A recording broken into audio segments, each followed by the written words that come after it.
Ever feel like your kid's school is run by wizards? Like, seriously, who schedules 800 kids for picture day and somehow avoids a total meltdown? You're not wrong.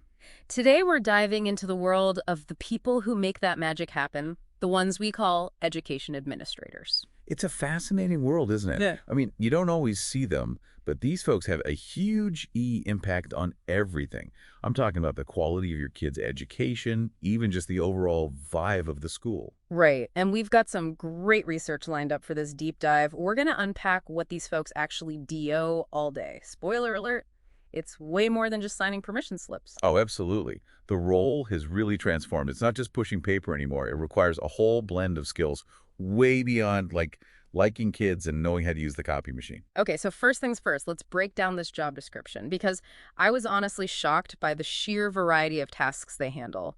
It's like imagine juggling school budgets with teacher observations, Andy planning those insane field trips all before lunch. It's a balancing act for sure. And the key takeaway from the research is that each of these tasks, even the ones that seem kind of boring, they all tie back into this bigger picture of making a positive learning environment.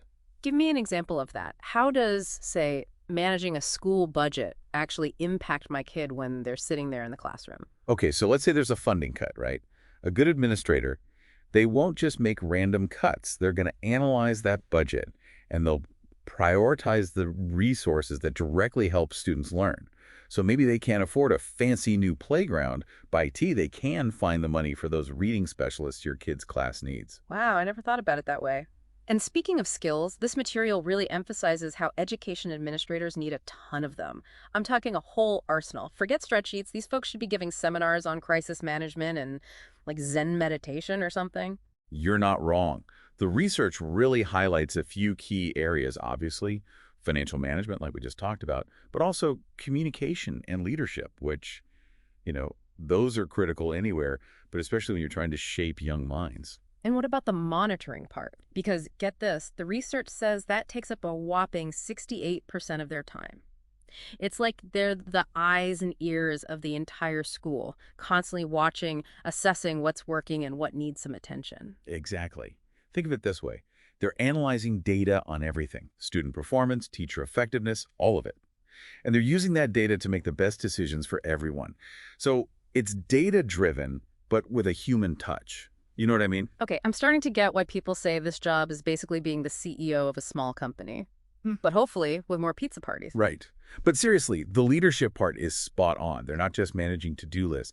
They're leading teams, motivating staff, basically setting the tone for the whole school culture. So you need someone who can handle the chaos, but also inspire people and lead an entire community toward this shared goal of student success. That's a lot of hats to wear. It is, and that actually brings us to another really interesting point. The research dives into the different career paths you can take in this field. It's not one size fits all. When I think tech at school, my brain goes straight to like those robot kits my kid is obsessed with. Right, like what's happening in the classroom. Yeah, but this research actually points out how tech is totally changing things in the background too, even like how people get these education administration jobs in the first place. It's pretty wild. The material talks about this platform, RoleCatcher, that uses AI to go through job applications. Wait, hold on. AI is reading resumes now? Is this like a Black Mirror episode? Not quite yet. Yeah. Think of it like a super-powered resume reader. Basically, RoleCatcher helps people tweak their applications to better match what employers want. It's kind of like having a cheat code for job hunting. So instead of me up at 2 a.m. Googling power verbs for resumes, this AI thing does the work. Exactly. And in a field like education, where your experience and skills are so important, a tool like that is huge. It makes you think, though, is this the future of hiring in education? Are we going to have AI deciding who gets to shape young minds? It's a good question, and it speaks to this bigger trend, right? AI in schools. The research focuses on these applications, but it also mentions how schools are starting to use AI for all sorts of things. Yeah, I mean, it makes sense. My kid's math app can tailor his algebra lessons. Why not use that same tech to help, manage school resources better? Exactly. Imagine using data, not just to track grades, but to predict which programs need more help or even spot problems before they get bad. Okay, that's next level. But even with all the fancy new tech, it feels like the human element is still key in these jobs, right? For sure. technology is a tool, but it's the administrators, the people with empathy and leadership, those are the ones who really make a difference. It's that human touch, right? That's what shapes a kid's experience, tech or no tech. Which reminds me, we were talking about those career paths. This research did a good job of explaining how you move up in this field. And it's not just about getting to the top. It's actually kind of cool how many different roles there are, each one with its own thing. Like, you could be a dean of students, building a positive school culture. Or maybe you're into the strategic stuff, like overseeing curriculum or big projects as an assistant superintendent. Exactly. And then as you get more experience, you can move into those senior leadership spots, principal, superintendent, where you're calling the shots for the whole school, even the whole district. So we've got these different levels, different areas of focus. It's not just one straight path. Did the research give any, like, real-life examples of these career paths? It did. They had a bunch of example profile things. I thought this one was interesting. It talked about someone who started as a teacher, right? Then they became a department head, then moved into administration as an assistant principal, and eventually became a freaking superintendent. Wow. So, like, from classroom to the head honcho, that's pretty inspiring. It is. And it just goes to show this career path, it's not just about moving up the ladder. It's about finding what you're passionate about and using your skills to make a difference. Okay, so we've talked about the job itself, the skills, the career paths. But what about the actual people in these roles? What can parents do to better understand them, maybe even work with them more effectively? That is the question, isn't it? Hmm. Because at the end of the day, we all want what's best for our kids. So we've got these different levels, different areas of focus. It's not just one straight path.